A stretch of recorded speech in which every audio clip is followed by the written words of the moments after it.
모비시네 영화방 특집 방송. 진짜 특별한 게스트네요. 이제 박기사 모셨습니다. 저는 김기사입니다. 예, 안녕하세요. 박기사입니다. 네. 요즘 왜 이렇게 얼굴 보기 힘들어요? 제가 할 말이죠. 저희 원래 약속 안 잡고 만나는 약속 시간이 있잖아요. 그죠. 예, 축구장을 요즘에 김 기자하고 못 오고 있습니다. 예. 우리 다 신상에 큰 변화가 있어서 그런 건데. 그렇죠. 네, 저는 직장의 변화가 있고, 네. 우리 박기사는 가정에 또 변화가 있어요. 예, 그렇습니다. 제가, 지금 거의, 저희도 한 달 만에 본 것 같아요. 네. 한 달 정도 만에 봤는데, 사실 제가 좋은 소식으로, 아빠가 됐습니다. 근데 아빠가 됐다고 하려면 아기가 있어야 되잖아. 아빠가 됐다고 하긴 뭐하고, 될 것 같습니다. 예. 네. 그쪽을 아빠라고 부를 아이는 한 10개월 후에 태어나는데. 그렇죠. 아니죠. 한 7개월 남았어요. 7개월? 예. 벌써 그렇게 됐구나. 네. 네. 7개월 후에 태어나니까. 네. 신기하네요. 저도 참 신기하더라고요. 예, 그렇게 되니까 좀 신기하고. 기분이 어때요? 처음 딱 전화 받았을 때. 처음 딱 받았을 때. 전화로 받았어요? 그렇죠.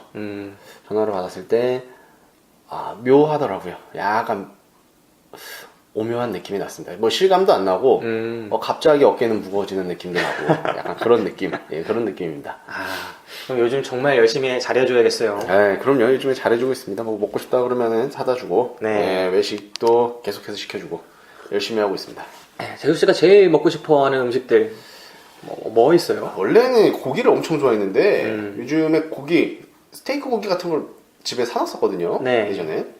그런 거 보면은 빨리 치워버리라고 하더라고요. 냉동실에 있는데도. 진짜 싫어해요? 예.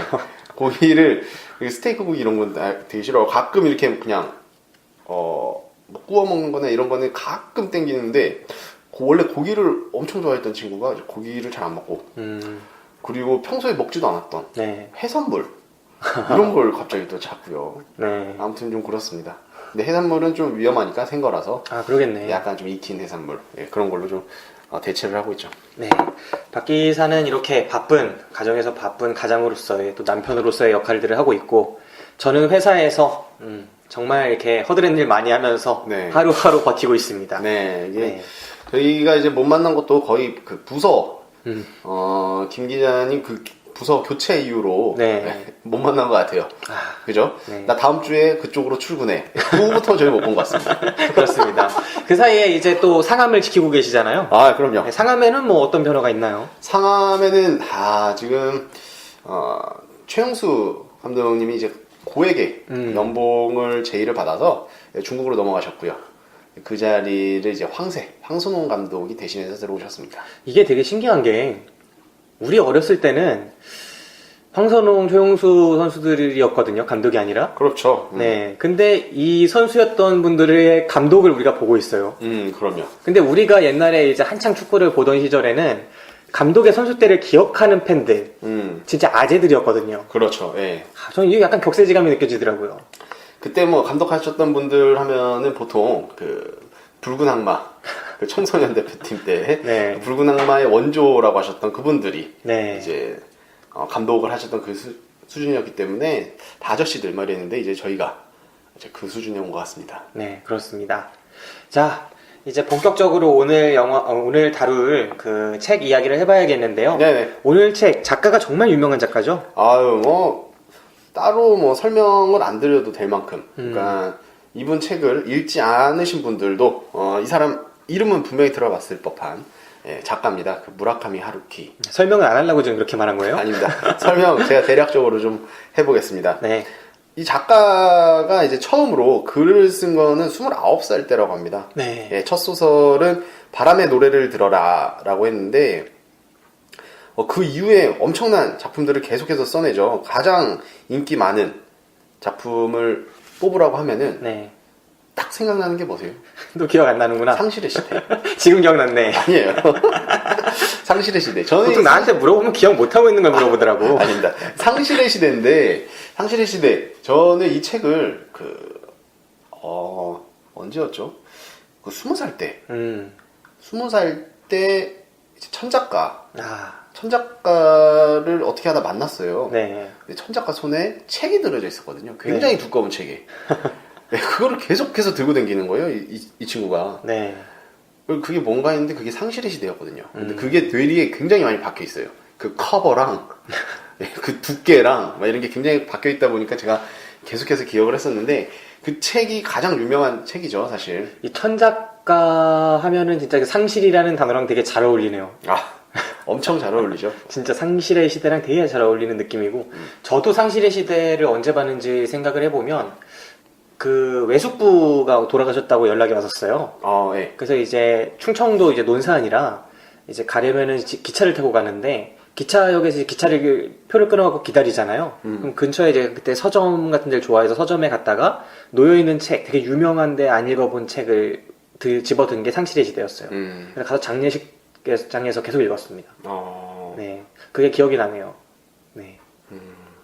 아무튼 그랬는데 그 작가 무라카미 하루키 소개해 주시죠, 계속. 예, 뭐 사실 무라카미 하루키에 대해서 쭉 소개한다기보다 간단한 작가의 좀 이야기를 해보면은 하루키는 어렸을 때부터 이제 문학 이런 거를 좋아하지 않았다고 합니다.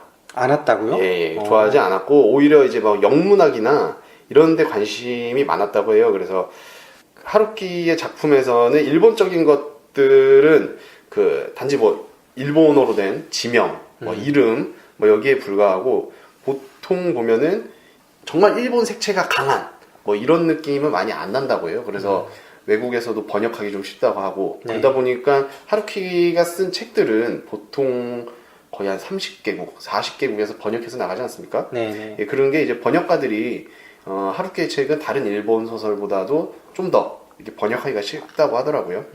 그리고 이제 뭐 정말 세계적인 작가 중 하나죠. 네. 하루키는 가장 또 유명한 거로는 해변의 카프카. 네, 유명하죠. 예, 저는 이거를 아직 못 읽었거든요. 네. 그런데 사놓긴 했습니다.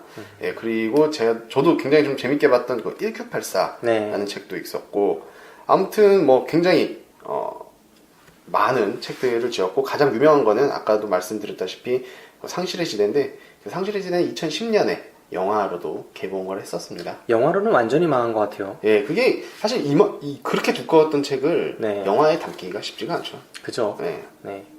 그렇습니다. 삼국지 영화된 거 보세요. 그럼. 예.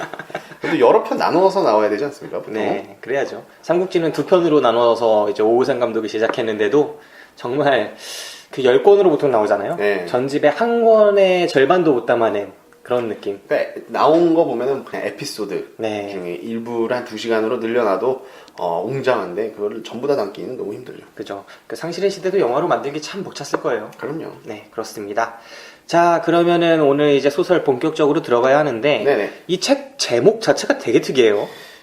이 책은 아까 소개는 안 시켜드렸는데 그 색채가 없는 다자키 스쿠로와 그가 순례를 떠난 해 굉장히 깁니다. 저는 이게 이제 이렇게 써 있잖아요. 책을 이제 보면은 표지에 세로로 써 있어요. 색채가 없는 이렇게 한 줄 써 있고 그다음 또 세로로 다자키 스크루와 그다음 또 옆에는 그가 순례를 떠난 해 이렇게 적혀 있어서 전혀 저는 정보를 모른 채로 박기세가 이거 한번 봐봐 하고 줬을 때 세 편의 소설이 있는 단편집인 줄 알았습니다. 네. 색채가 없는이라는 소설이랑 네. 다자키 스크루와라는 소설이랑 그가 순례를 떠난 해 이렇게 생각했는데 이게 하나더라고요. 그렇죠. 네. 저도 이거를 소개받았거든요, 천 작가한테. 네. 그래서 읽었는데 천 작가가 문제네. 네, 그렇죠. 어찌됐건 뭐 굉장히 좀 제목이 길어요. 네. 제목이 길어서 이거를 또 영어로 해석하면 또 어떻게 해야 될까 되게 또 생각도 들었었고 아무튼 제가 읽었던 책 중에서는 제목이 가장 긴 책이었습니다. 저도 그랬어요. 저는 긴 제목이라고 해봐야 뭐 난장이가 쏘아올린 작은 공 그거 2배는 되는 것 같아요. 그렇죠. 이게. 네. 또 이름도 어려워요. 다자키 스크루와 네. 이 일본 친구 이름이다 보니까 네. 또 발음하기도 힘들고 그렇습니다. 그리고 이게 무슨 뜻인지도 알 수가 없잖아요. 그렇죠. 제목을 읽어도 색채가 없는 다음에 사람 이름이 나오고 그 사람이 순례를 떠났대요. 이게 도대체 무슨 내용일까? 네, 읽어보면 조금 이해가 되지만 네. 처음에는 감도 잡을 수 없는 제목이죠. 왜 이걸 잡았을까? 왜 이런 제목을 선택했을까? 되게 의아스러운 그런 책이 되겠습니다. 네. 근데 이 책이 좀 나중에 뭐 말씀을 한번 드리려고 했는데 보통 그 하루키 책 같은 경우에는 굉장히 좀 길어요. 장편 중에서도 좀 길다고 볼 수가 있죠. 네. 뭐 해변의 카프카 같은 경우에도 뭐 2권인가 그렇고요. 그죠. 상실의 시대도 두껍고. 네. 그다음에 뭐 1984 같은 것도 뭐 3권으로 나눠져 네. 있고. 그것도 두꺼운 책 3권이잖아요. 그렇죠. 네. 근데 이 책 같은 경우에는 단 한 권의 하루키의 책을 읽을 수 있다. 제일 빨리 읽을 수 있는 하루키 책이다. 라고 생각이 들 만큼 조금 하루키의 느낌을 좀 알고 싶으신 분들은 이 책을 먼저 읽으셔도 괜찮겠다 싶습니다. 네, 이 색채가 없는 다자키스 쿠루와 그가 순례를 떠난 해, 우리가 이따 연이어서 녹음을 하겠지만 역시 일본의 천작가가 소개한 하나의 또 소설이 있거든요. 아, 예. 그 소설에 비해서 훨씬 이게 두꺼워요, 사실은. 훨씬 두껍죠. 네, 그런데 이 하루키 소설은 쑥쑥 읽히는 반면에 그 소설은 징하게 안 읽혔다는 점. 예. 네, 하루키 소설이 그만큼 잘 읽히고 재미가 있었어요. 저는 거의 외국 활자 읽는 느낌이 났어요. 그 다른 책이요? 예, 다른 책이요. 네, 저한테 추천한 박기사 진짜 네, 저도 어이가 없어가지고. 이 새끼 뭐지 싶었습니다. 저도 어이가 없어가지고 읽어보라고 준 거죠. 네, 아무튼 그거는 이제 다음 녹음 때 또 들려드릴 거고요. 네. 색채가 없는 다자키스 쿠루와 그가 순례를 떠난 해 줄거리부터 말씀드리도록 할게요. 네. 여기 주인공은 누구나 눈치채셨다시피 다자키스 쿠루입니다. 네. 예, 이 친구가 주인공인데 이제 36살을 먹은 이 스쿠루 자체가 굉장히 좀 평범한 일상을 살다가 네. 어떻게 보다가 애인을 만나죠. 네. 애인을 만나고 나서 사라였나요? 사라라는 친구가 가까워지면서 이 남자의 약간 어떻게 보면 아픈 과거를 한번 되돌아보게끔 네. 뭐 어떻게 보면 서포터를 해줍니다. 예, 뭐 이야기가 됐든 뭐 행동을 했든 서포터를 해주면서 이 남자 주인공 스쿠루가 본인의 이제 아팠던 과거를 이제 되감아서 이렇게 다시 한번 여기 나온 말 그대로 순례를 떠난다 하는 내용의 줄거리입니다. 네. 일단 다자키스 쿠루라는 이 주인공 30대 중반이고요. 철도회사 직원으로 근무하죠. 이 사람이 되게 평범한 일상을 사는 그냥 회사원이라는 말에 딱 어울리는 사람인데 그렇죠. 회사에서 열심히 일하고 집에서 쉬고 다시 회사 나가고 이게 일상의 사람인데 이 사람한테 특징적인 것이 있다고 한다면 그거는 철도입니다. 그러니까 철도 오타쿠들 되게 유명하잖아요. 종류별로 뭐 오타쿠들이 다 있다고 할 때 완전 매니악한 철도 오타쿠는 그 중에서 특정한 뭐랄까요 하나의 영역을 확보하고 있다고 해요. 네, 그 영화 뭐였죠? 설국열차. 네. 설국열차 속에서 그 대악당으로 나오는 에드 해리슨이 연기한 그 배우도 그 철도 오타쿠 아니었습니까? 그렇죠. 예. 그래서 그 영원히 멈추지 않는 철도를 설계해서 그 속에 이제 멸망한 지구가 이제 멸망하는 시기에 사람들을 태우는 건데 그런 식의 철도 오타쿠입니다. 철도가 어떻게 작동하고 어떻게 굴러가고 어떻게 사람들을 살게 하고 이런 것들이 상당히 매력적으로 느껴져서 철도를 공부한 사람이고요. 그래서 직장을 철도역을 설계하는 사람이 돼야겠다라고 해서 그 철도 회사에서 근무를 하는 거죠. 그래서 역 설계 쪽의 업무를 하고 있는 사람이에요. 근데 이 사람이 나이는 30대 중반이지만 사실 뭔가 정서적인 부분이 20대에 멈춰져 있는 거죠. 20대 초반에. 왜 이런가를 살펴보는 과정이 이 소설의 줄거리가 되겠습니다. 거의 중2병 수준이에요. 그죠? 예, 거의 중2병 수준이라서 그 자기의 과거를 막 이렇게 아픈 거를 계속 꺼집어내고 싶어하고 네. 이 중간에 이제 막 과거를 돌아간다고 하기엔 좀 그렇고 자기가 이제 되짚어가는 거죠. 네. 되짚어가는 과정 속에서 이제 친구들을 그죠. 상처를 줬던 친구들을 만나는 거 아닙니까? 그죠. 근데 그 친구들이 등장하는 거 보면은 친구들은 굉장히 이제 성숙해져 있어요. 어른인데 얘 혼자 안 큰 것 같은 느낌을 되게 많이 받거든요. 그렇게도 생각할 수 있겠네요. 네. 이게 하루키 소설들에 종종 등장하는 건데 하루키뿐만 아니라 뭐 다 비슷한 소설들이 몇 개 있죠. 이런 느낌이죠. 어떤 시대에 해결돼야 할 문제가 있어요. 사람 나이마다 이게 하루키 소설 중에 상실의 시대였나 등장하는 문구인데 특정한 나이에 이루어져야 할 것들이 있는 거죠. 하루키 생각에는. 근데 그 시기에 이루어져야 할 어떤 것이 해결되지 않은 채로 시간만 흘렀을 때 그럼 그건 어떤 미성숙한 상태로 남아있다는 거예요. 표면 아래에. 그게 남아있어서 언젠가 자연스럽게 시간이 흘러가는 거에 따라 해결되지 않고 계속 그대로 미완성인 채로 남아있다. 그래서 언젠가는 그거를 되짚어서 한번 해결해야 하는 문제들도 있다. 이렇게 생각하는 작가류인 것 같아요. 근데 이 소설에 그런 생각을 반영을 한 거죠. 이 다자키스 쿠루라는 사람은 자기 삶이 대학교 2학년 때 완전히 달라졌다. 이렇게 생각을 합니다. 대학교 2학년 때 무슨 사건이 있었는지를 되짚는 건데 그 사건이 뭐냐면 원래 고등학교 때 절친들이 있었어요. 4명이었죠. 4명의 친구들이 있었는데 그거를 일본어로 이렇게 한자어로 쓰면은 색깔로 표현이 되더라고요. 한자어로 한 명은 적, 한 명은 청, 뭐 한 명은 백, 한 명은 흑, 뭐 이렇게 해가지고 뭐 아오, 아카 뭐 이런 식으로 부르더라고요. 네네. 그래서 남자 둘, 여자 둘, 그리고 자기까지 해서 남자 셋, 여자 둘의 모임이 있는데 그들이 관계가 너무나 좋았다는 거예요. 정말 완벽한 관계였다. 우리는 서로를 완전에 가깝게 이해하고 있었고 그래서 그 관계가 조금이라도 틀어지지 않기를 원했다. 네, 보통 이렇게 남자 셋, 여자 둘이면 이게 삼각관계도 생기고 할 법도 한데 너무나 관계가 완벽해서 모두가 그거를 약간 경계하고 있었다라고까지 표현되는 그런 완전한 관계입니다. 근데 대학에 이제 입학하고 고등학교를 졸업해서 그리고 그 중에 유일하게 다자키스쿠루만 그 도쿄였나요? 오사카였나요? 도쿄죠. 도쿄로 나와요. 왜냐면은 자기는 거기에 가야지만 철도에 대해서 공부를 할 수 있었던 거죠. 근데 다른 4명의 친구들은 어떤 암묵적인 합의로 우리들은 이 관계를 유지하기 위해 이 동네에 남아야 되라는 암묵적인 합의로 그 동네에 남죠. 네.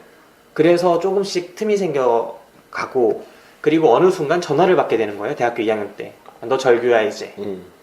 그래서 자신은 그 완벽한 모임에서 자기만 항상 이름에 색이 들어있지 않다.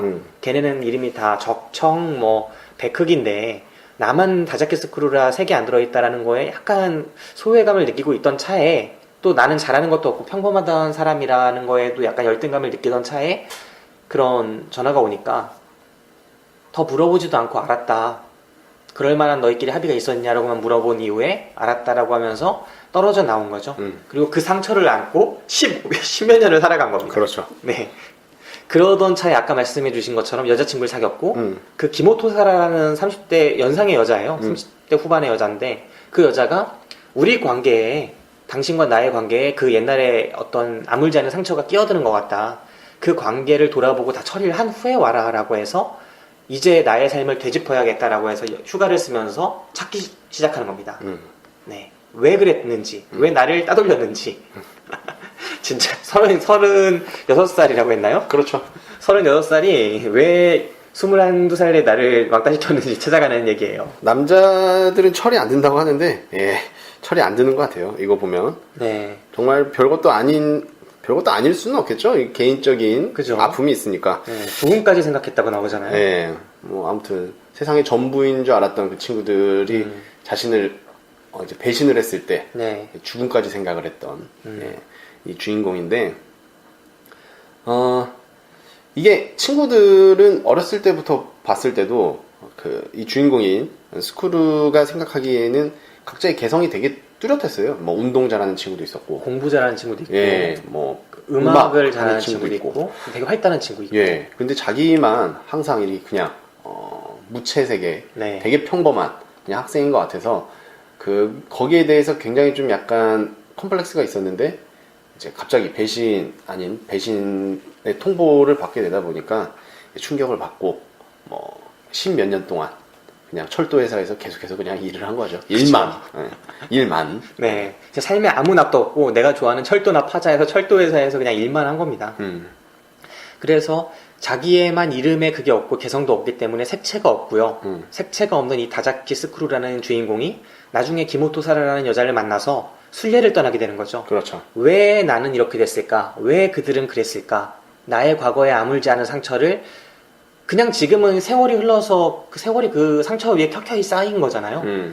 그런데 그 켜켜이 쌓인 그런 것들을 걷어내고 나면 그 표면 아래에는 여전히 피가 흐르고 있다, 상처에. 그러고 있을 수도 있다. 라고 해서 그 상처를 마주하기 시작하는 얘기입니다. 그래서 갔더니 참 생각하지 못했던 이야기가 펼쳐져 있어요. 그렇죠. 네. 네. 어떤 거였죠? 그 중에서 좀 예쁘장하게 생겼던, 네. 예, 그 예쁘장했던 그 친구 중에 여성이 이거를 정신적으로 이상하게 생겼다고 해야 되나요? 네. 아무튼 뭐 그래갖고 이 주인공인 스쿠루한테 뭐 강간을 당했다. 뭐 이런 이야기를 친구들한테 하다 보니까 친구들은 이제 오해 아닌 오해를 하게 되고, 네. 이제 스쿠루와의 관계를 끊어버린 거죠. 네. 네. 이게 일종의 소설의 크나큰 스포가 되겠지만 원래 우리 스포 없이 하는 방송이니까. 그렇죠, 스포죠. 네. 네, 아무튼 어떤 큰 일을 당했다라는 식으로 말을 하는 거예요. 친구들한테 말을 했다는 거죠. 내가 스크루한테 저런 일을 당했다. 그러니까 다른 뭐 남자친구들 같은 경우에는 그걸 참아. 어떻게 더 물어볼 수 없는 민감한 문제잖아요. 그렇죠. 예. 그렇기 때문에 그게 사실이냐라고만 물은 이후에 다른 여자아이한테 여자 둘이서 그렇게 맞다고 하니까 그냥 스크루한테 그걸 통보를 할 수밖에 없었다라는 식으로 얘기를 하는 거고 또 그 여자들 같은 경우에는 한 명은 그렇게 주장을 하는 친구고 다른 한 명의 친구는 당장 이 친구가 죽겠다는데 얘를 지켜야 한다는 생각이 더 커서 그렇죠. 그리고 스크루는 어디서든 잘 살아갈 거라고 생각을 해서 원하는 대로 해줬다라는 식으로 가는 거죠. 이런 답변을 같이 모여있는 데서 듣는 게 아니에요. 다자키 스크루는 친구를 한 명씩 찾아가서 그렇죠. 먼저 만나기 쉬운 친구부터 찾아가서 결국에는 저 멀리 스웨덴, 핀란드에 있나요? 네. 거기까지 가가지고 마지막 친구까지 만나서 결국은 이거구나 라는 걸 깨닫는 거죠. 진짜 대단했어요. 예. 비행기 티켓을 끊어서 휴가를 써서 네. 이걸 알기 위해서 그쵸. 저 먼 유럽까지 날아간 우리 스크루 씨는 정말 대단하다. 이 감정이 메마른 우리 같은 사람한테는 이 엄청난 헛짓거리에다가 들어간 돈이나 여러 가지 시간이나 낭비가 엄청 크거든요. 거기 가서도 그냥 공항 근처에 있는 그런 집도 아니에요. 네. 굉장히 뭐 산 같은 데로 올라가야 되고 네. 굉장히 거기서 완전히 그 자연 생활을 하고 있는 네. 그런 친구까지 찾아가는 거죠. 이 하루키가 상당히 이 북유럽에 뭔가 로망이 있는 작가다라는 게 느껴지는 게 전에 그 상실의 시대도 원제가 노르웨이지안 우드잖아요. 네, 노르웨이의 숲인데 네. 이번 작품에서도 그 핀란드가 나온다는 네. 거. 그 자일리톨 쉽게. 네. 참, 그 자작나무 숲 같은데 막 들어가가지고. 그렇죠. 막 개만 한 마리 있고.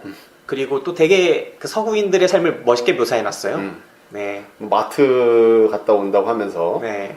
차 타고 멀리 나갔다 와서 몇 시간 동안 안 돌아오고 그죠. 막 그런 거 있어요. 저는 근데 그때 좀 약간 불안했어요. 그 남편이 그 애들을 데리고 나갔을 때. 이거 불륜의 시작이구나. 왜냐면은 거기서 이제 그 옛 친구 중 한 명이 그 여자애가 네. 사실 나는 널 좋아했다. 네, 그래서 그죠. 뒤에서 이제 포옹하는 신이 있어요. 근데 그 포옹하기 전에도 묘사를 하루키가 계속 뭐 글래머다. 네. 이런 걸 너무 해줘가지고. 그래서 나는 이거 큰일 났다 여기서. 네. 내가 보기에는 저 남편 오면은 얘 총 맞을 수도 있다 라는 생각을 했거든요. 저도 약간 그런 생각했습니다. 근데 다행히 아무 일도 없이 그죠. 정말 깔끔하게 다시 돌아갔습니다. 일종의 성장 드라마처럼 거기서 뭔가 해소되지 않았던 것들을 다 해소하는 느낌으로 묘사를 하는데 사실 이게 이 이야기에 완전히 공감할 수 있는 인간형이 얼마나 될까 하는 생각을 하면서 봤어요. 네, 정말 독특한 되게 감성적인 캐릭터고 주인공 자체가 거기에 가서 또 다른 감성적인 캐릭터 서로를 완전히 이해하는 둘이 만났어 소통하면서 모든 걸 회복해서 오는 거죠. 네, 그런 이야기예요. 근데 친구들이 모두 그 여자친구 같진 않죠. 그렇죠. 처음에 만났던 친구들은 좀 다른 모습이에요. 이 마지막에 만난 그 여자친구의 경우에는 지금도 좀 좋은 환경에서 만났으면 친구로 잘 지낼 수 있을 만큼 소통하는 모습을 보이지만 앞에 먼저 만난 다른 두 남자친구의 경우에는 우정에 좀 변질된 모습이랄까? 그런 것들을 느껴요. 이제 세상의 때를 너무 많이 탄 거죠. 네. 한 명은 사업가로서 굉장히 그죠. 큰 돈을 만지고 있는데 네. 그 사업 자체가 뭐 많은 사람들한테 이렇게 칭송받을 만한 사업은 아닌 걸로 책에서 나오고 네, 그죠. 그리고 한 명은 외제차 딜러였나요? 네. 아무튼 딜러로 나오는데 굉장히 이제 뻔지르르 한 그리고 애기 아빠가 된 그 딜러로 나오는데 아무튼 이제 사회랑 이런 생활에 쩌드는 모습이 나오면서 어렸을 때 그 스크루가 갖고 있던 그런 순수하게 만났던 그 친구들의 모습은 뭐 볼 수가 없었죠. 그러니까 본인만 지금 순수하게 있는 거죠. 어떻게 보면. 이 스크루가 항상 친구들한테 이름만이 아니라 실제로 색깔이 있고 개성이 있다라고 했던 이유를 알 것 같았어요. 그 친구들이 다 정말 어떻게 보면 빛나는 친구들이에요. 아직도 그 빛을 어느 정도 간직하고 있는 나이가 들어서도. 그 똑똑했던 친구는 말 그대로 어떤 컨설팅 회사에서 그렇죠. 네. 기업들이 이제 요청을 하면은 그 기업에 뭐 강의 같은 거를 해가지고 그런 거 많잖아요. 강의를 해서 거의 기업의 전사로 만든다. 자본주의의 천병으로 만들어주는 그런 역할을 하고 있는 거고요. 일종의 세뇌 작업이라고 얘기를 하죠. 근데 그 친구가 예전에는 그렇지 않았다고 하죠. 매우 영민하고 그냥 약간 올고든 느낌의 친구였는데 그 친구가 어느 순간 완전히 어떤 자본주의에 찌들어서 그 사람들을 어떤 일만 하는 노예로 만든다. 이런 것들에 대한 묘사를 상당히 보기 안 좋게 하죠. 네, 그런 친구를 하나 만나고 또 다른 친구는 그 도요타 브랜드 렉서스, 그 렉서스 딜러로 나와요. 차가 아니구나. 네, 고급 딜러로 나와요. 그래서 오히려 전통을 지키는, 전통을 사수하는 역할에 가깝죠. 해외 브랜드에 맞서서 자국의 그런 고급차 브랜드의 딜러를 하고 있고 또 그 사는 도시 자체가 도쿄나 이런 것이 아니라 서구화가 좀 덜 된 오사카 쪽이라는 것 자체가 약간 교토 쪽이었나 오사카 쪽이었나 아무튼 그런 것 자체가 약간 붙어 있어서. 네, 전통을 지키는 캐릭터에 가까워요. 근데 이 두 명 모두 각자의 분야에서 되게 잘 나가고 성공한 친구들이죠. 근데 이 다자키스 크루도 역시 자기 분야의 어떤 자부심을 갖고 있지만 그것과는 별개로 이들만큼 세상과 좀 영합해서 적극적으로 살아가는 캐릭터는 아니거든요. 하루하루가 그냥 가는 거죠. 네. 그래서 조금은 이들 만났을 때 온도차를 많이 느껴요. 네, 서로를 이해하는 대화도 나오지 않고 그냥 옛날 이야기 하는 거죠. 그때 왜 그랬어? 그때 이랬어. 그때 참 좋았는데 그때는 어땠구나. 그때 얘기나 더 하자. 뭐 이런 식으로 흘러가는 거죠. 그렇죠. 지금 현재는 그 친구들도 뭐 그 교류가 있는 것도 아니었고. 네. 예, 아무튼 그렇습니다. 그리고 이제 문제가 됐던 그 예쁘장했던 여자, 네. 음악을 좋아했던 그 여자는 지금 현재 세상에 있지 않았었고, 그죠. 그래서 찾아가서 본인이 직접 따지지는 못했었죠. 네. 그래서 어떻게 보면 이 소설 자체가 결말이 있는 이야기는 아니에요. 왜냐면 이 친구들 3명을 만나서 왜 그랬는지를 알아가고 마지막에 4명째 친구가 없고 세상에. 그래서 결국은 왜 그랬어를 알 수가 없는 어느 순간 단절돼 버리죠. 네. 내가 왜 그랬는지를 알기 위해선 그 친구가 죽은 친구가 살아 있어야 되는데 그 친구가 지금 죽어 있으니 그 친구가 왜 그랬는지 알 수가 없고 다른 친구들이 왜 그랬는지는 들은 상태죠. 근데 그것만으로도 어떻게 보면 다자키스 크루는 지난 상처가 약간 덮여요. 네, 그들을 찾아가는 그 순례하는 과정에서 그걸 순례하는 과정이 이유를 찾아가는 과정이라기보다 그러니까 그들이 왜 그랬어만이 아니라 나는 왜 그랬을까라는 것도 해결이 되는 것들이 있는 거거든요. 네. 근데 본인이 약간 룰을 깨지 않았습니까? 어떤 룰이? 원래 거기서 남자 여자로 보지 않는 게 암묵적인 룰이었는데 그죠. 맨날 꿈에서 몽정하고 네. 그것도 맨날 특정 여자랑 네. 죽은 여자랑. 네. 그리고 이제 핀란드 여자는 맨날 서포터하고 네. 되게 뭐라고 할까요? 불건전하게 2대1 이러다가 근데 그런 식으로 계속 몽정을 하고 이러다 아니 보니까 언제부터 성에 그렇게 엄격했어요? 엄격하죠. 이제 애 아빠가 되더니 되게 보수적으로 바뀌는 거야? 저희 몸 엄청 살입니다. 어찌됐건 굉장히 흠모했었던 네. 그 여자가 본인을 그렇게 만들었다는 거에 대해서 어떻게 보면 본인도 충격을 받았던 것 같고 네. 아무튼 그 룰이 있었었는데 그 룰이 여자들끼리는 이게 알았겠죠. 네. 그러다 보니까 서서히 갈라진 게 아닌가 라는 생각을 합니다. 결국 이게 결말이 안 드러나다 보니까 다자키스 크루가 정말 극단적으로 말해서는 다자키스 크루가 그 여자를 강간을 실제로 했고 그래서 이 관계가 그 여자는 그래서 돌았고 이렇게 파멸이 됐다 관계가 이렇게 볼 수도 있는 거예요. 그렇죠. 자기도 모르게 약을 했을 수 있어요. 네. 그래서 기억을 못하는 거죠. 자기가 화자로서 거짓말을 알고 있을 수도 있어요. 네, 그렇죠. 그러니까 모든 가능성이 다 있는데 하루키는 이 소설에서 철저하게 그 가능성을 찾아갈 단서를 남겨두지 않고 있는 거죠. 그렇기 때문에 이 책은 그 결정적인 그 계기나 그런 모든 걸 다 아는 그 결론에 있는 게 아니라 과정에 있는, 그러니까 말 그대로 순례가 중요한 책인 거예요. 네. 순례 자체, 이 도는 행위 자체가 그 자체로 목적이 되는, 순례의 목적이 어떤 결론의 결과에 있는 게 아니지 않습니까? 그냥 도는 과정 자체가 순례의 목적인 것처럼 이 소설 자체도 다자키스 크루의 그 순례 자체가 목적이 되는 겁니다. 네, 그런 책이 되고 이 속에서 가장 저는 좀 어떤 흥미롭게 다가왔던 게 친구들이 변해 있던 거였어요. 네. 왜 우리도 중학교, 고등학교, 초등학교 친구들 만나보면은 어떤 친구랑은 현재의 관계가 이어지는 친구들도 있고 또 어떤 친구는 옛날 친구구나 하는 관계들도 있거든요. 근데 이런 것들을 하루키가 잘 집어낸 게 아닌가. 네. 그 부분이 좀 흥미롭더라고요. 슬픈 거죠. 네, 순수함을 잃어버린 친구들. 어떻게 보면은 굉장히 넘버 같은데? 그렇죠. 저도 그렇고 다 그렇습니다. 네, 어떻게 보면 뭐요?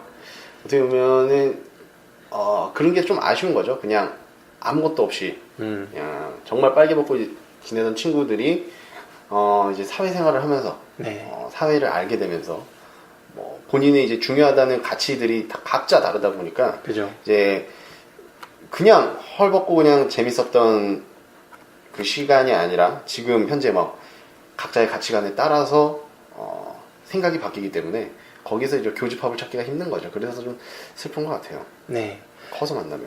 그만큼 친구들이 정말 정말 솔직하게 같이 놀고 만날 수 있었을 때가 있을까? 다시 그럴 수 있을까 싶을 만큼 그때가 되게 소중하게 느껴지기도 하고, 또 반면에 그거를 모르면서도 우정을 가지고 수 있다는 것도 또 대단하구나 싶기도 하고요. 왜냐면 좀 나이가 들고 나면 어떤 뜻이라거나 취향이라거나 어떤 적어도 공통점을 매개로 서로 관계를 갖게 되는 거잖아요. 네네. 그걸 매개로 해서 관계가 더 깊어지는 측면이 있는데, 그게 없을 때 만나면 더 순수하고 관계가 더 순정에 가까운, 네, 그럴 때도 있고, 이 두 가지들이 상당히 관계에 좀 특별한 부분이 있는 거죠. 네. 이런 생각들을 좀 할 수 있게 했어요. 이 다자키스 크루의 이런 관계들. 왜 이런 특색이 없다고 혼자 생각하는 친구가 또 다른 친구들이 볼 때는 몰랐어? 네가 가장 우리 부모님들한테 인기 있었잖아. 네가 가장 모범적이었잖아. 네가 가장 이런 식으로 얘기를 많이 듣는 친구였다는 거. 그러니까 이 어릴 때 기억이라는 거에 대해서 다시금 생각할 수 있었던 책인 것 같습니다. 네. 네. 이 책에 대해서 좀 약간 마음에 안 들었던 부분이나 뭐 이런 것도 있어요? 저는 그 기모토 사라 그 여자친구요. 아. 이 여자친구가 자꾸 이 남자를 과거로 보내려고 하고, 제가 볼 땐 이거는 약간 추리물에 가깝다. 스릴러성. 왜냐면 첫 번째로 아까 잠깐 이렇게 가능성으로만 예를 들었는데, 정말 다자키스 크루가 그 여자를 강간했고 문제를 일으켰을 수도 있어요. 심지어는 죽이기까지 했을 수도 있죠. 그리고 이것 때문에 다 깨졌는데 얘가 우리 모든 독자한테 뻥을 치고 있거나 아니면 지 자신을 속이고 있는 걸 수도 있어요. 그런데 또 한편으로는 기모토 사라가 이 다자키스 크루를 과거로 보내놓고 자기의 문제들을 해결하고 있을 수도 있습니다. 왜냐면 계속 이 바람피는 모습들이 나오잖아요. 그렇죠. 네. 이 다자키스 크루랑 관계가 이 20대나 30대 초반의 그런 관계가 아니에요. 정말 농협만 어떻게 보면은 불륜의 관계 비슷한. 누나죠? 완전 네, 누나. 완전 누나, 진짜. 거기다 다자키스 크루는 나이만 먹었잖아요. 근데 이 누나는 진짜 농협한 누나예요. 그래서 자기보다 더 나이 많은 중년 사내랑 손잡고 내려오는 모습을 다자키스 크루한테 발각되기도 하고, 이스크루는 그것 때문에 되게 충격을 받지만 또 소심한 탓에 말도 못하고. 그렇죠. 이런 관계의 면모들이 중간중간 나와요. 근데 여자는 자꾸 와가지고 네 옛날 거를 해결을 해야지 우리 관계가 깊어진다. 이런 말을 한다는 자체가 저는 이 소설이 되게 여러 층위를 갖고 있다. 그 중에 이런 현재 이런 부분을 왜 넣었을까? 현재 이런 관계를 왜 넣었을까가 좀 궁금해지더라고요. 네. 저 같은 경우에는 이 책에서 가장 마음에 안 든다라고 생각했던 부분이 엔딩이에요, 엔딩. 너무 허여물건하게 끝났어요. 그죠. 네, 너무 허여물건하게 끝나갖고 정말 아무 색채 자체가 보이지 않게 네. 마무리가 되는 바람에 너무 정말 맥이 확 빠지는 그런 느낌을 너무 받았습니다. 이게 결론이 없는 소설의 특징인 것 같아요. 네. 보통 과정 자체에 의미가 있으려면 그 과정의 의미를 크게 부각시켜주거나 이런 모습이 있어야 되는데 그것도 갈무리가 안 되잖아요. 그냥 갑자기 중간처럼 끝나버리는. 네. 사라랑의 관계가 네. 이렇게 명확하게 딱 끝났어야 되는데 그것도 아니고. 그리고 또 이 이야기를 읽다 보면 모든 면에서 다 그렇게 안개가 껴있어요. 이 친구들과의 관계가 왜 그랬을까도 해소가 안 됐고, 기모토 사라, 이 지금 현재 만나고 있는 여자와의 관계도 해소가 안 되는데, 그 중간 단계에 또 만났던 남자 하나가 있거든요. 걔는 진짜 미스테리의 인물이에요. 그렇죠. 네. 걔가 갑자기 이 주인공한테는 몽정인지 뭔지 알 수 없는 어떤 이상야릇한 경험을 안겨주고 떠나는데 그게 꿈인지 현실인지도 분간이 안 되고 알 수가 없습니다.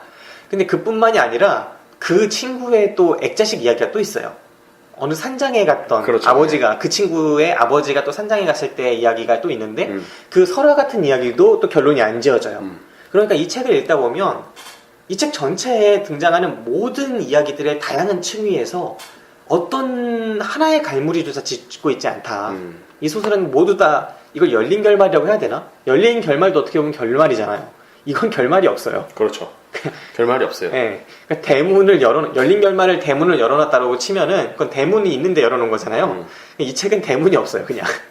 이거 또 장편으로 원래 나오려고 생각을 했을 수도 있어요. 그 1984 같은 경우에도 세 권이 한꺼번에 빡 나오는 게 아니거든요. 그죠. 예, 뭐 1권 나왔다, 뭐 2권에서 마무리된다라고 했다가 몇 년 뒤에 3권이 나오고 뭐 이런 식으로 나오는데 이 책도 약간 그런 식으로 처음에 노리지 않았을까라는 생각을 좀 읽고 나서 좀 하게 됐습니다. 네. 정말 결말이 없는 책이었다. 음. 적어도 이 주인공이 아는 한 완벽하다고 여겨졌던 세계. 네. 그런 세계가 한순간에 무너지면서 찾아온 박탈감이 감이 있죠. 그리고 너무나 아름다웠던 그 순간이 깨지고 남겨진 또 상실감. 이 박탈감과 상실감에 대해서 무라카미 하루키가 되게 이야기를 잘 풀어나가는 작가인 건 분명한 것 같아요. 또 관심도 많고. 그 노르웨이의 숲, 그 상실의 시대도 이 상실감에 대한 이야기였고, 해소되지 않은 청춘의 어떤 무언가를 찾아가는 그런 이야기였다면, 진짜 진실한 자아를 찾아가는 그 청춘이 방황하고 고독스럽게 그런 것들을 찾아가는 이야기였다면, 이번 소설도 나이만 많다 뿐이지, 나이만 중년이다 뿐이지, 마음속은 여전히 그 청춘의 그런 걸 갖고 있는 사람이 자신의 해소되지 않은 어떤 순간을 찾아가는, 청춘의 어떤 순간을 찾아가는 이야기였다는 점에서 좀 주제의식이 비슷하다라고 할 수 있겠습니다. 네. 네, 책의 한 대목 제가 읽어드릴게요. 네. 제가 좋게 봤던 부분인데 388페이지. 그러니까 앞에 말씀드린 그 핀란드 찾아갔을 때 나온 얘기예요. 그렇지만 그것은 올바른 가슴 아픔이며 올바른 숨막힘이었다. 그것은 그가 확실히 느끼지 않으면 안 되는 것이다. 앞으로 그 차가운 중심부를 스스로의 힘으로 조금씩 녹여내야 한다. 시간이 걸릴지도 모른다. 그러나 그가 해야만 하는 일이었다. 그리고 그 동토를 녹이기 위해서 스쿠르는 다른 누군가의 온기를 필요로 했다. 자신의 체온만으로는 충분하지 않다. 네, 이런 이야기입니다. 그러니까 누군가 다른 사람의 체온을 빌려서 나의 상처를 녹이는 이야기라고 하겠습니다. 나의 마음을. 생각해보니까 제가 이 책을 지난 소모임, 그 책 모임이 이제 있습니다. 2번 했고, 이제 이번 주말에 3번째를 하는데, 그 책 모임에 제가 이 책을 갖고 갔었어요. 지난번에. 예. 네. 그래가지고 상당히 이야기를 재미있게 썼던 네, 그런 책이었습니다. 예, 뭐 저도 저는 이게 페이지를 정확하게 제가 이거를 체크를 안 해놨더라고요. 네. 네, 굉장히 좀 좋았던 거를 제 개인 인스타그램에 이거를 해놨었는데, 이 책 읽고 나서 가장 기억에 남는 거는 우선은 그 르말디페이라는 그 음악이었고요. 네, 전 들어봤어요. 네, 저도 이거 그 책을 보고 나서 따로 또 한번 들었었는데, 유튜브. 전 실망했습니다. 예, 생각보다는 그렇다라는 네. 거죠. 왜냐면은 1Q84를 읽고 나서도 비슷하게 네. 음악을 들어요. 하지만 생각보다는 그렇다. 네. 아무튼 무라카미 하루키가 그래도 이렇게 책에서 언급하는 음악들은 이제 화제가 엄청 된다고 해요. 외국에서도. 하긴 저 진짜 읽고 싶고 보고 싶고 듣고 싶게 만드는 것 같아요. 그리고 클래식을 워낙 좋아하는 사람이라서 네. 이 사람이 책마다 이게 굉장히 좀 음악들이 굉장히 중요하게 나오거든요. 클래식만이 아니라 옛날에 이제 상실의 시대 같은 경우에 우리나라에서는 너무 고전이라 이제 읽지 않던 위대한 개츠비라는 소설을 발굴한 책입니다. 아, 그렇죠. 거기 등장하는 인물 중에 이제 나가서 선배인가? 이름이 기억이 안 나는데 어떤 선배가 이 위대한 개츠비를 3번 읽지 않은 사람은 나와 친구가 될 수 없다. 이렇게 말을 해서 저도 위대한 개츠비 그것 때문에 읽었고, 제가 2달 전인가요? 한 2달 전쯤인데 개츠비를 저는 처음으로 읽었거든요. 네. 울 뻔했어요. 너무 걸작입니다. 또 이 사랑 이렇게 진한 거 나오면 또 좋아하는구나. 그 맨 처음에 개츠비가 등장하지 않음으로 해서 굉장히 미스터리한 인물. 네. 알고 보니까 사랑을 위해서. 얼마나 고생했겠어요. 네. 아무튼 그렇고요. 제가 지금 이때 책을 보면서 이 문구가 굉장히 좀 와닿았었는데, 네. 그 와닿은 이유가 그때 당시와 지금 제 상황과 굉장히 좀 잘 맞물리는 것 같아요. 저도 약간 이런 생각을 좀 갖지 않았나 하는 생각에서 이 문구를 좀 골랐습니다. 사람들은 어디랄 것도 없이 줄줄이 밀려와 스스로 질서 있게 늘어서서 차례차례 열차에 올라타고 어딘가로 실려갔다. 이렇게나 많은 사람들이 실제로 이 세상에 존재한다는 사실에 스쿠르는 감동했다. 그리고 또한 이 세상에 이렇게나 많은 녹색 철도 차량이 존재한다는 것도 그의 마음을 찡하게 했다. 그만큼 많은 사람들이 그렇게 많은 차량으로 아무런 문제도 없이 자연스럽게 조직적으로 옮겨지고 그렇게 많은 사람들에게 제각기 가야 할 장소와 돌아갈 자리가 있다는 것이 마치 기적처럼 느껴졌다. 저 요즘 가끔 뭐 출근길이나 네. 뭐 퇴근길이나 그럴 때 보면은 사람들이 굉장히 좀 바삐 움직이고 막 버스에 막 끼어 타고 막 그러지 않습니까? 그죠. 그런 걸 보면서 저는 요즘에 그런 걸 많이 느끼거든요. 난 자가용 타 있어서 다행이다. 아, 그런 거 말고. 아, 저 사람들, 이렇게 많은 사람들이 정말, 제각기 막, 이렇게, 쳇바퀴 돌듯이 계속 도는구나. 뭐, 이런 생각도 하고, 많은 사람들이 정말 존재하는구나. 뭐, 이런 생각도 들어서, 저는 아직도 이 문구가 그때 읽었을 때도 가장 좋았었는데, 지금 봐도 굉장히 좀, 개인적으로는 되게 와닿는 문구인 것 같아요. 정말 그 지하철 한 칸을 타도 아침에 그 모든 사람이 각자의 목적지가 있고 각자의 오늘 어떻게 살아야지 하는 삶의 그런 방향이 있고 적어도 오늘 가서 해야 되는 일들이 있는 거잖아요. 그렇죠. 적어도 일이 있으니까 나왔겠죠. 그 사람들이 다 바쁘게 어딘가를 가고 있고 나도 그 중에 하나다.